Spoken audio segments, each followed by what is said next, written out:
Assalamualaikum warahmatullahi wabarakatuh. Kami di sini akan mempresentasikan tentang analisis isu global mengenai pandemi COVID-19. Anggota kelompok kami terdiri dari 2 orang, yaitu Feba Palgunawardani dan Azaria Nafisa Pahlavi. Kami dari kelompok 1, golongan 3, angkatan 2.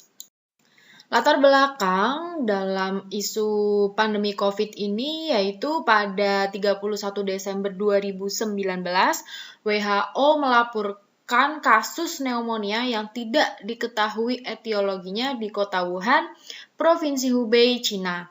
Penambahan jumlah kasus COVID-19 berlangsung cukup cepat dan sudah terjadi penyebaran keluar wilayah Wuhan dan negara lain. Sampai dengan 16 Februari 2020, secara global dilaporkan 51.857 kasus terkonfirmasi di 25 negara dengan 1.669 kematian. Tidak terkecuali di Indonesia. Tahun 2020 sampai 2021 menjadikan tahun terberat di negara kita. Segala macam upaya sudah dilakukan untuk memerangi pandemi ini. Kemunduran perekonomian juga sangat dirasakan oleh semua kalangan masyarakat Indonesia. Untuk itu butuh kerjasama dalam upaya memerangi pandemi ini, baik upaya dari pemerintahan maupun upaya dari masing-masing pribadi masyarakat itu sendiri.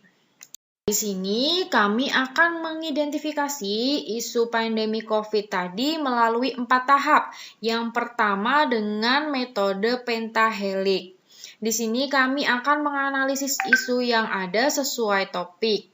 Kemudian, isu-isu tersebut akan kami analisis menggunakan analisis USG dengan menentukan prioritas dari isu-isu yang ada. Nah, isu prioritas tersebut akan kami bahas dalam diagram fishbone. Kemudian, kami akan menentukan alternatif yang diperlukan untuk mengatasi isu tersebut dengan analisis SWOT. Nah, dari isu pandemik tadi ya, kami menemukan beberapa isu terkait COVID, di antaranya yang pertama menurunnya sektor perekonomian. Kemudian adanya pembelajaran melalui metode daring, kemudian adanya vaksinasi, lalu pengurangan karyawan, dan meningkatnya gangguan mental emosional. Dari kelima isu yang kita angkat tadi, kita akan analisis dengan metode USG, yaitu urgency, seriousness, and growth, dan di tiap isu ini nanti kita akan beri skor mulai dari nilai 1 sampai 5. Nah, kemudian dari kelima isu tadi kita dapatkan hasil analisis USG-nya. Dan hasil analisis USG-nya itu peringkat tertinggi ditempati oleh isu menurunnya sektor perekonomian dengan skor 15. Nah, selanjutnya di metode fishbone ini tujuannya tuh untuk mempermudah kita mencari penyebab suatu masalah. Dan yang akan kita bahas adalah masalah menurunnya sektor perekonomian akibat pandemik tadi. Nah, dari segi kita ketahui bahwa banyak terjadi PHK, banyak terjadi pengurangan karyawan yang diakibatkan karena banyak pekerja yang menjadi klaster dari si COVID tadi.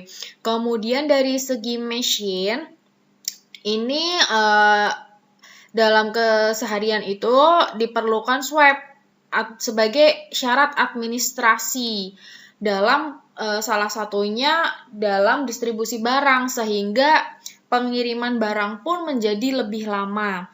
Nah, dari segi material, permintaan barang itu menjadi semakin tinggi karena kebutuhan masyarakat itu semakin naik, namun harga barang pun juga ikut naik, ikut melonjak, dan barang pun menjadi langka. Kemudian dari segi metode, barang-barang itu menjadi langka, terutama kebutuhan bahan pokok ya. Kemudian perusahaan banyak yang merugi dan banyak pula para pengusaha maupun pebisnis yang melakukan penimbunan barang. Nah, selanjutnya setelah kami menemukan akar masalah dari masalah tersebut melalui metode Fishbone tadi, kami menuangkannya dalam bentuk SWOT yang kami tampilkan dalam tabel ini ya, dari mulai segi kekuatannya apa, kelemahan, peluang, dan tantangannya sendiri.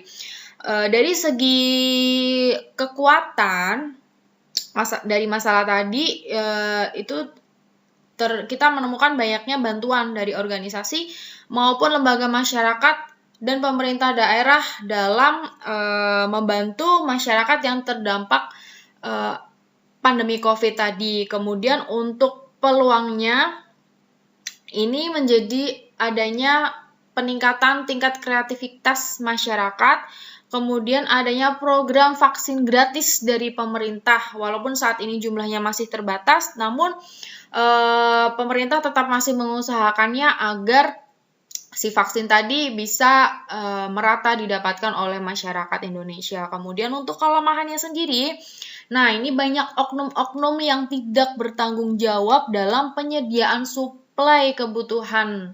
Terutama nih oknum-oknum yang suka menimbun barang sehingga barang menjadi langka dan nantinya ketika sudah terjadi kelangkaan dijual kembali dengan harga tinggi. Lalu kelemahan selanjutnya itu terlalu banyak berita hoax yang disebar grup WA kah, Facebook kah. Nah, dalam menelan informasi kita perlu menelaahnya. Apakah ini masuk akal, apakah ini berdasarkan fakta atau tidak, kita harus pintar-pintar mengolah informasi. Kemudian dari segi tantangan, ada kebijakan administratif antar wilayah saat pandemi. Kemudian ketidakmerataan atau ketidaktepatan penerima bantuan. Nah, seringnya di sini banyak terjadi salah sasaran yang seharusnya mereka mampu tapi mereka malah dapat bansos, yang mereka tidak mampu malah tidak dapat bansos, atau yang paling sering terjadi dapat bansos tapi uang bansosnya itu dipotong sama aparat desa. Nah, itu merupakan salah satu tantangan kita mengenai isu pandemi tadi, terutama dari dampak menurunnya sektor perekonomian masyarakat. Selanjutnya, dari hasil tadi kita tampilkan dalam tabel rekomendasi alternatif penyelesaian. Nah, isunya itu kita ambil menurunnya sektor perekonomian dan kita tawarkan 3 alternatif. Alternatif pertama, membuat usaha kreatif.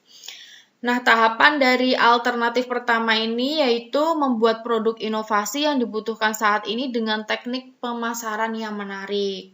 Biasanya di saat era pandemi ini, digital marketing itu sangat berguna, bahkan yang menjadi banyak peminatnya tuh di digital marketing. Nah, di sini bisa jadi alternatif untuk para pedagang maupun pebisnis ataupun pengusaha yang terdampak COVID.